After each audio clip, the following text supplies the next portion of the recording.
तो hello guys, आपका स्वागत है मेरे यूट्यूब चैनल में। आज मैं आपके लिए एक न्यू वीडियो को लेकर आ चुका हूँ जिसका नाम आई कैन इन्फिनिट एलिचमेंट है। ये कहानी हमारे मेन हीरो शाओ युआन की है, जो एक आम सा लड़का है।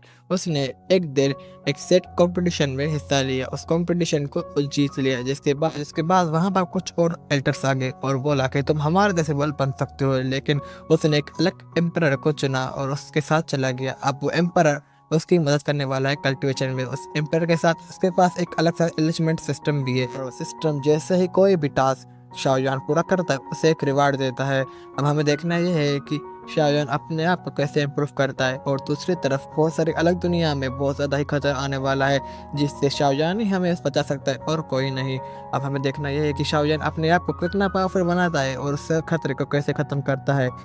फिर ये एपिसोड स्टार्ट होती है और हम देखते हैं कि जीगोंग कॉन्टिनेंट में, जहाँ पर कुछ डिवाइन स्टोर वेरिएबल्स होते हैं, और वहाँ पर मिलिट्री वॉइस सुनाई देती है कि यहाँ पर जियो कॉन्टिनेंट में जब से Holi land of chaos emperor change हुए हैं और इमोर्टल पे प्रमोट हुए हैं, तब से होली लैंड सप्रेस हो रहा है। और ये होली लैंड नाइन रिलम से सबसे पावरफुल रिलम होता है, लेकिन यहाँ पर पूरी दुनिया को ये शॉक कर रहा है। तभी हम देखते हैं कि एक घर में से एक एनर्जी बाहर चली जाती है और हमें दिखाया जाता है उस घर में हमारे कहानी का मेन हीरो शाओ युआन एक बंदे से लड़ रहा होता है। उस बंदे का नाम जो लॉन्ग होता है, और बंदा बोलता है कि तुम भले टैलेंटेड हो लेकिन तुम डिवाइन बॉडी का सामना नहीं कर सकते, मैं तुम्हें यहीं के यहीं ख़त्म कर दूंगा। और शाओ बोलता है कि देखते हैं कौन ख़त्म करता है किसी और, उस पर अटैक कर देता है। फिर हम देखते हैं कि तभी वहाँ पर वो जू लॉन्ग उस सारे अटैक से बचकर वो बोलता है कि अब लॉन्ग बोलता है कि अब मैं देखता हूँ, और अपनी लाइटिंग स्पीड का यूज़ करने लगता है और वहाँ बहुत तेज़ी से भागने लगता है। ये देख कर शाओ युआन बोलता है कि अच्छा तुम अपनी स्पीड का यूज़ कर रहे हो, लेकिन कोई बात नहीं, मैं तभी भी तुमको पकड़ सकता हूँ। और एक पंच कर देता है, जिससे वो पंच आकर जुलंग पर लगता है और जुलंग वहीं पर ही नीचे गिर जाता है। और जुलंग फिर से उठता है और बोलता है कि तुम एक मोटल बॉडी हो, तुम मेरा सामना कैसे कर सकते हो, मैं डिवाइन बॉडी हूँ और डिवाइन बॉडी मोटल बॉडी से हार नहीं सकती। ये सुनकर शाओ बोलता है कि तुम अभी भी बच्चे ही हो, तुम्हें अपनी गलती का अभी भी पछतावा नहीं है, इसलिए मैं तुम्हें नहीं छोड़ने वाला, तुम्हें आज अपनी गलती का पछतावा होना ही चाहिए। और फिर हम देखते हैं वो दोनों उड़कर एक दूसरे पर अटैक करने लगते हैं, जिससे वो दोनों पीछे हो जाते हैं। और शाओ बोलता है कि तुम नहीं बचने वाले, और जुलिंग बोलता है कि मैं डिवाइन बॉडी हूँ, तुम कभी भी मुझसे जीत नहीं पाओगे। और फिर वो दोनों अपनी पावर को बढ़ाने लगते हैं, और शाओ बोलता है कि सिस्टम मेरी पावर को और बढ़ा लो। और सिस्टम बोलता है कि होस्ट को एक रिवार्ड मिलता है, वो है एफएनए।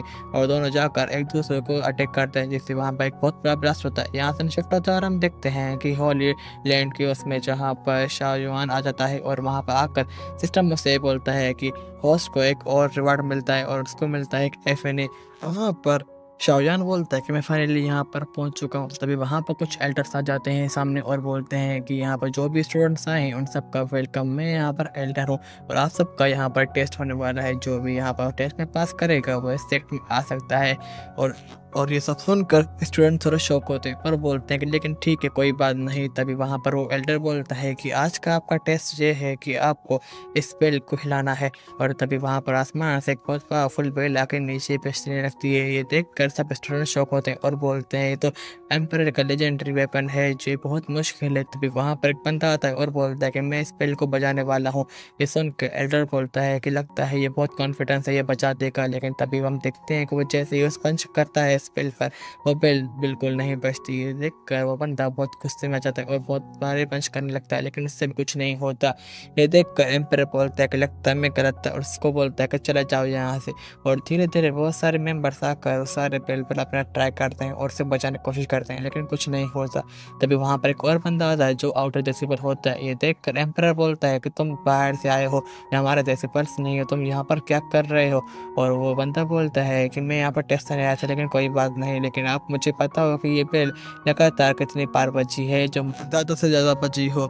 एम्परर सुन के बोलता है कि वो 9 बार बजी है, अब यहाँ से चले जाओ, और उसे वापस से भेज देता है। फिर हम देखते हैं तभी वहाँ पर एम्परर बोलता है कि लगता है ये टेस्ट यहाँ पर रोकनी पड़ेगी, यहाँ पर कोई टैलेंट नहीं है अब दोबारा। और अभी भी वहाँ पर शाओ युआन आ जाता है और बोलते हैं कि अब मेरी बारी। ये सब सुनकर वो एम्परर और वो सारे स्टूडेंट शौक होते हैं और स्टूडेंट बोलते हैं कि देखते हैं कि ये क्या कर सकता है। तभी शाओ युआन अपनी टेक्निक का यूज़ करने लगता है और अपने पास सुपर पावर थी उसे सारी गेन करने लगता है और अपने पंच में डालने लगता है। ये देखकर एम्परर बोलता है कि नहीं, मैं गलत था, यहाँ पर टैलेंट फिर से दोबारा आ चुका है। तभी हम उसके सामने एक और लड़के खड़े हो देखे देखते हैं जिसका नाम जेंग होता है और बोलता है कि जी एम्परर, आपकी बात ठीक थी, आप बिल्कुल ठीक कर रहे थे। और तभी दूसरी तरफ हम एक और एल्डर को देखते हैं जिसका नाम लू होता है और बोलता है कि जी एम्परर, आप बिल्कुल ठीक कर रहे थे। तभी एल्डर लू बोलता है कि ये देखो एम्परर, उसने क्या कर दिया। और जैसे ही वो एम्परर देखता है, हम देखते हैं कि शाओयान ने उस पेड़ पर पंच कर लिया होता है जिससे वो पेड़ बचने लगती है। ये देखकर एम्परर शॉक होता है और बोलता है कि ये तो पेड़ बचते जा रही है 9 टाइम। और हम देखते हैं कि वो बहुत खुश हो जाते हैं। तो यही हमारी ये एपिसोड खत्म होती है। मैं जल्दी नेक्स्ट एपिसोड को अपलोड कर दूंगा, तब तक के लिए बाय बाय।